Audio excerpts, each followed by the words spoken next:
Which is worse, alcohol or cannabis? You've probably heard this argument before. Someone says, alcohol is legal, so it can't be that bad. Someone else says, cannabis is natural, so it's safer. And then the debate starts. But here's the problem. Alcohol and cannabis don't affect your body in the same way. They work through completely different systems in your brain. Alcohol can slow brain activity, impair judgment, and at high enough levels, even suppress the brain systems responsible for breathing. Cannabis works differently. THC changes how your brain processes information, affects memory, alters perception, and can produce relaxation, but sometimes anxiety or paranoia. So, which one is worse? The honest answer is, it depends on what you're measuring. Today, we're going to compare alcohol and cannabis head-to-head. We'll look at your brain, your memory, your heart, your liver, cancer risk, addiction, and withdrawal. And by the end, you'll understand why simply asking, which one is worse, isn't quite the right question. I'm Dr. Sambo, a consultant psychiatrist, and on this channel, we break down addiction, mental health, and the science behind how substances change the brain. So let's get into it. Let's start with something surprisingly important: how these substances get into your bloodstream. When you drink alcohol, it travels through your stomach and into your small intestine. From there, it enters your bloodstream. And because alcohol is absorbed relatively quickly, its effects can appear fairly soon after drinking. But several things influence how quickly this happens. Whether you've eaten, how much you've consumed, and how quickly you've consumed it can all affect your blood alcohol concentration. Now, cannabis is different. The route you use matters enormously. If cannabis is inhaled, THC can reach the bloodstream within minutes. That's why the effects can appear relatively quickly. But edibles are a completely different story. The THC has to pass through your digestive system and then through your liver. And the liver converts THC into another compound called 11-hydroxy-THC. This contributes to the different experience people can have with edibles. The effects generally take longer to appear, but can last considerably longer. And here is where people sometimes get into trouble. They take an edible, wait 20 minutes, feel nothing, and think, this isn't working. So they take more. Then the first dose kicks in, the second dose kicks in, and suddenly they're dealing with far more THC than they intended. So right from the beginning, there's an important difference. Alcohol's effects are strongly influenced by how much you drink and how quickly you drink it. Cannabis is heavily influenced by how THC enters your body. Now let's get to the most important part, your brain. Alcohol is what we call a central nervous system depressant. That doesn't mean it simply makes you sleepy. It means alcohol generally reduces activity in important brain networks. It enhances the effects of GABA, one of the brain's major inhibitory neurotransmitters, while also interfering with glutamate, one of the major excitatory neurotransmitters. And this changes how your brain functions. Your judgment becomes worse, your reaction time slows, your coordination deteriorates, and your ability to control impulses can decrease. That's why someone who's intoxicated might do things they would never normally do while sober. But there's something even more concerning. At very high levels, alcohol can suppress brain regions responsible for essential functions, including breathing. That's one reason severe alcohol intoxication can become a medical emergency. Cannabis works differently. THC interacts primarily with the brain's endocannabinoid system. One of its major targets is the CB1 receptor. Think of these receptors as communication points that help regulate how neurons communicate. When THC activates them, brain signaling changes. This can affect memory, attention, coordination, perception, mood, and appetite. For some people, that produces relaxation or euphoria. For others, especially at higher doses, it can produce anxiety, panic, or paranoia. So here's an easy way to remember the difference. Alcohol broadly slows brain activity. THC changes how certain brain signals are processed.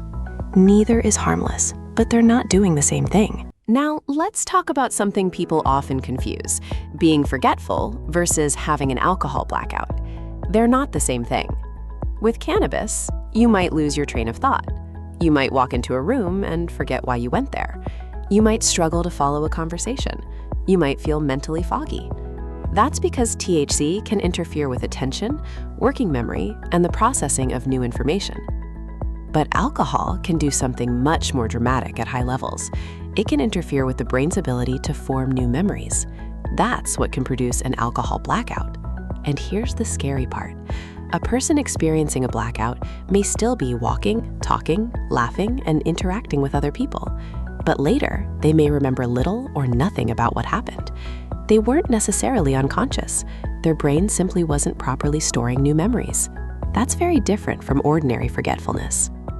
And this is one reason heavy alcohol intoxication can be particularly dangerous, because someone can appear relatively functional while their brain is already seriously impaired. Now let's move beyond the brain, because your brain isn't the only organ affected. Both substances can influence the cardiovascular system, but differently. Alcohol can cause blood vessels to dilate and can affect heart rate and blood pressure. Cannabis can also cause blood vessel dilation, and THC commonly increases heart rate shortly after use. That's one reason some people suddenly become extremely aware of their heartbeat after using cannabis. Then there's the classic, red eyes. THC can cause blood vessels in the eyes to dilate, making them appear red. And then there's another famous cannabis effect, the munchies. THC interacts with brain systems involved in appetite and reward. Food can suddenly become much more appealing. That leftover pizza you've ignored for 6 hours? Suddenly, it's the greatest meal you've ever seen. Alcohol can also increase food intake, but through somewhat different mechanisms. It can reduce inhibitions, which may make people more likely to eat, and eat more than they intended. Then there's dry mouth. THC can reduce saliva production, which explains why your mouth can suddenly feel like you've been walking through the Sahara. But there's another major difference, the lungs. If cannabis is smoked, you're not just exposing yourself to THC, you're also exposing your lungs to smoke and combustion products. And that's an important distinction. The potential harms of cannabis aren't only about THC itself. They can also depend on how cannabis is consumed. Now we get to one of the biggest differences, long-term physical damage. Alcohol has a very well-established relationship with progressive organ damage, and the liver is one of the major targets. Your liver breaks down alcohol, and one of the products formed during this process is acetaldehyde. Acetaldehyde is toxic, and repeated alcohol exposure can contribute to inflammation and oxidative stress. Over time, this can contribute to a progression from fat accumulation, to inflammation, to scarring, and eventually cirrhosis. Alcohol can also damage other organs, including the pancreas. And then there's cancer. This is where the evidence is especially strong. Alcohol is a recognized carcinogen. It is associated with increased risks of several cancers, including cancers of the mouth, throat, esophagus, liver, breast, and colon. Now, cannabis is more complicated. We cannot simply say cannabis doesn't cause cancer. That's too simplistic. If cannabis is smoked, the lungs are exposed to combustion products, and that creates a different set of concerns. But the relationship between cannabis use itself and cancer is not as clearly established as the relationship between alcohol and cancer. So we need to be precise. Alcohol has a well-established dose-related relationship with multiple cancers. For cannabis, the cancer evidence is more complicated and depends partly on the route of administration and patterns of use. And this is exactly why natural does not automatically mean safe, and legal does not automatically mean harmless. Now, let's talk about the question I get asked all the time. Which one is more addictive? Both can lead to addiction. Alcohol can lead to alcohol use disorder. Cannabis can lead to cannabis use disorder. And both can produce tolerance, meaning you may need more of the substance to achieve the effects you previously experienced. But there's a major difference when it comes to withdrawal. If someone has developed significant physical dependence on alcohol, stopping suddenly can be dangerous. Alcohol withdrawal can involve tremors, sweating, anxiety, agitation, and in severe cases, seizures or delirium tremens. That is why someone with heavy, prolonged alcohol use should not simply assume, "I'll stop tomorrow and deal with whatever happens." Medical assessment may be necessary. Cannabis withdrawal is different. After regular or heavy cannabis use, some people experience irritability, anxiety, sleep problems, reduced appetite, restlessness, and strong cravings. These symptoms can be very uncomfortable, but cannabis withdrawal is generally not medically dangerous in the same way severe alcohol withdrawal can be. And this distinction matters, because when we talk about addiction, we shouldn't just ask, "Can this substance cause dependence?" We should also ask, what happens when someone tries to stop? So, after everything we've covered, which one is worse? If we're talking about acute overdose risk, alcohol has a major danger because severe intoxication can suppress breathing and consciousness. If we're talking about progressive organ damage, alcohol has a much stronger and more established relationship with diseases such as liver cirrhosis and pancreatitis. If we're talking about cancer, alcohol has a clearly established carcinogenic risk. If we're talking about withdrawal, severe alcohol withdrawal can be life-threatening. But cannabis isn't harmless. Heavy or frequent cannabis use can contribute to cannabis use disorder, impaired memory and attention, problems with motivation or functioning in some people, and withdrawal symptoms when regular use stops. And for some individuals, cannabis can worsen anxiety and can be associated with psychotic symptoms, particularly in vulnerable people and with heavier or higher potency use. So here's the point. There isn't one simple winner in this comparison. But if you're asking, which substance has the stronger evidence for serious long-term physical harm and life-threatening withdrawal, the evidence points much more strongly toward alcohol. That doesn't make cannabis safe. It simply means different substances create different risks. And maybe that's the most important lesson from this entire comparison.